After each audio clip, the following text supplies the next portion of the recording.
53 বছরের মধ্যে বাংলাদেশটা কেন একটা কল্যাণ রাষ্ট্র হলো না? 53 বছরের মধ্যে কেন মানুষের ভোটের অধিকার প্রতিষ্ঠিত হলো না? 53 বছরের মধ্যে কেন ভারতীয় আধিপত্যবাদ এবং মার্কিন সাম্রাজ্যবাদের প্রভাব থেকে জাতি মুক্ত হতে পারলো না? আজকের কি দেশের সমস্যা শুধু ভারতীয় আধিপত্যবাদ, মার্কিন সাম্রাজ্যবাদ আছে না? এই দুই আধিপত্য থেকে, সাম্রাজ্যবাদী এবং ভারতীয় আধিপত্যবাদ থেকে জাতিকে মুক্ত করতে না পারলে ততদিন আমরা স্বাধীন সার্বভৌম রাষ্ট্র হিসাবে আমরা নিজেকে গড়ে তুলতে পারবো না। আমরা দেখেছি দেশে একটা দলকে ক্ষমতায় রাখার জন্য ভারত একটা পর একটা ষড়যন্ত্র করেছে। ভারতকে অকাতরে বাংলাদেশের স্বার্থ বিলিয়ে দিয়েছে। সে বাংলাদেশের লেডি লেন্দুদর্জি শেখ হাসিনা, সাথে সাথে আমরা এও তো দেখি আমেরিকার পদচালনায় একটা দল ক্ষমতায় যেতে চায়। কেউ ক্ষমতায় যেতে চায় মার্কিন সাম্রাজ্যবাদের প্রভাবে, তার সাহায্য সমর্থনে, আরেকটা দল ক্ষমতায় থাকতে চায় ভারতীয় আধিপত্যবাদের মদত পুষ্ট হয়ে। কত বড় লজ্জা! আজকে লক্ষ লক্ষ মানুষ জীবন দিয়েছিল স্বাধীনতা যুদ্ধের, আমেরিকা তো বিরোধিতা করেছিল, সপ্তম নৌ ভোটার হাজির করেছিল, তাদের উপর ভরসা করে ক্ষমতায় যেতে চায়। এটা আমার লজ্জা, এটা আমার ঘৃণা। আমি নূতন প্রজন্মকে বলবো, শুধু ভারতীয় আধিপত্যবাদ না, মার্কিন আগ্রাসনবাদ এবং সাম্রাজ্যবাদের বিরুদ্ধে আমাদের রুখে দাঁড়াতে হবে। এই দুই অপশক্তির বিরুদ্ধে আজকে মার্কিন ভারতে মুসলমানদের কিভাবে অত্যাচার নির্যাতন আমরা জানি, মসজিদ ভাঙ্গে, মন্দির ঘরে আমরা জানি। কিন্তু আমেরিকা কি কম করেছে? ইসরায়েলকে দিয়া লক্ষ লক্ষ মানুষ হত্যা করেছে না? তার প্রতি তো অনেক রাজনৈতিক দল আমেরিকার বিরুদ্ধে কথা বলে না। আমরা কিসের স্বাধীনতা সার্বভৌমত্ব হলাম? আমরা কেন বলতে চক্ষুরঙ্গ তাদের বিরুদ্ধে কথা বলতে পারি না? আজকের কিউবা একটা ছোট্ট রাষ্ট্র, আমেরিকার কাছাকাছি, ডলার দিয়ে দেওয়া যায় আমেরিকার মধ্যে।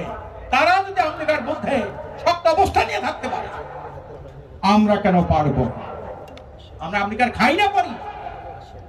আজকে এই সাম্রাজ্যবাদী এবং আধিপত্যবাদের যারা দোসর আছে দেশে, তাদেরকে চিহ্নিত করতে হবে।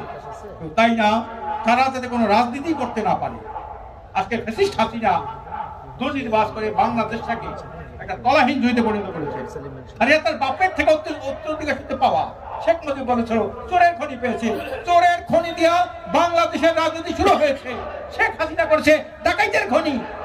28 লক্ষ কোটি টাকা বিদেশে পাচার হয়, চাকরিহানি কথা। শুধু পাচার না, 28 লক্ষ কোটি টাকা পাচার হয়েছে। এই দেশে কত চোরা টাকা আছে?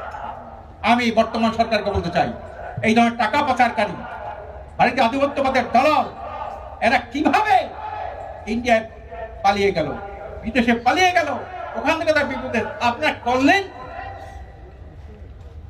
সংগ্রামী ভাইরা আমার, আসুন আমরা এই দুর্নীতি, দুঃশাসন, সন্ত্রাস, মাদক মুক্ত একটা কল্যাণ রাষ্ট্র প্রতিষ্ঠা করতে চাই।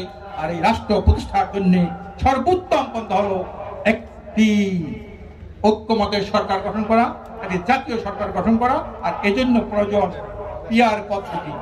পিআর পদ্ধতির মাধ্যমেই একটা জাতীয় সরকার হতে পারে। একটা ভোটেরও সেখানে মিস হবে না, একটা ভোট সে অবৈধ প্রমাণিত হবে না। আজকের একজনে ভোট পেলে 51%, একজনে পেলে 49%, 49% ভোটের কোনো মূল্য নাই। আজকের বিশ্বে 91টা দেশে পিআর পদ্ধতির মাধ্যমে সেটা একটা জাতীয় সরকার আছে। তুরস্কে আছে, ইন্দোনেশিয়া আছে, দক্ষিণ আফ্রিকা আছে। এই 91টা দেশে পিআর পদ্ধতি আছে। আমাদের দেশে এই কথার বলতে অনেকের ভাসুর লাগে। এখন আমাদের স্বৈরাচারের, এখন আমার ফ্যাসিস্টদের সেই চিন্তাধারা, মনোভাব মনের মতো হয়ে গেছে। আজকে সমস্ত দল, শুধু একটা দল ছাড়া, আমি কালকেও কমিউনিস্ট পার্টির সাথে আলোচনা করছি, কমিউনিস্ট পার্টিও চাই দেশে পিআর পদ্ধতি, সমস্ত ইসলামী দল চায় পিআর পদ্ধতি, সমস্ত দেশপ্রেমিক দল চায় পিআর পদ্ধতি। একটি দল না পিআর পদ্ধতি চায় না। আমরা কি চাই? আমরা জাতীয় সরকার করব। আমি বললাম জাতীয় সরকার কেমনি করবেন? দয়ার টান সিটাই সেটাই দেবেন, অমুকের একটা দুইটা এরকম আসন দিয়ে জাতীয় সরকার করবেন। বরং পিআর পদ্ধতি হলে 1% ভোট পেলে 3 জন এমপি পার্লামেন্টে, 10% 3 জন এমপি পার্লামেন্টে, ওইখানে হবে কার্যকর জাতীয় সরকার।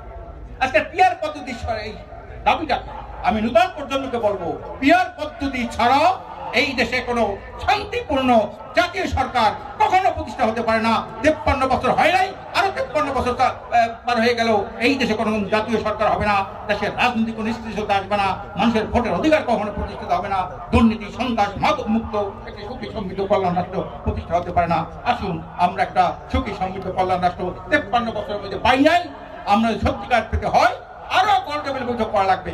আমরা একটা গোল টেবিল বৈঠক ঢাকায় করেছিলাম, সেখানে সকল দলের, জামাত ইসলাম থেকে বিএনপি থেকে শুরু করে সকল দলের নেতৃবৃন্দ সেখানে আসলো, সবাই সেখানে পিয়ার পদ্ধতি কথা বললো। সেখানে সাজিস আলম সাহেব ছিল, তারপরে ওদের আব্দুল্লাহ হাসনা ছিল, এমনি করে এরা সবাই ছিল সেখানে, তারা কিন্তু এই পক্ষে কথা বলেছে। আমি পরিষ্কার বলতে চাই, এদেশের বড় সমস্যা হলো রাজনৈতিক স্থিতিশীলতা, একটা কার্যকর কল্যাণ রাষ্ট্র, একটা স্থিতিশীল সংসদ। আর এইটার জন্য একমাত্র দরকার হলো পিয়ার পদ্ধতি, প্রফেশনাল রিপ্রেজেন্টেশন নির্বাচন পদ্ধতি।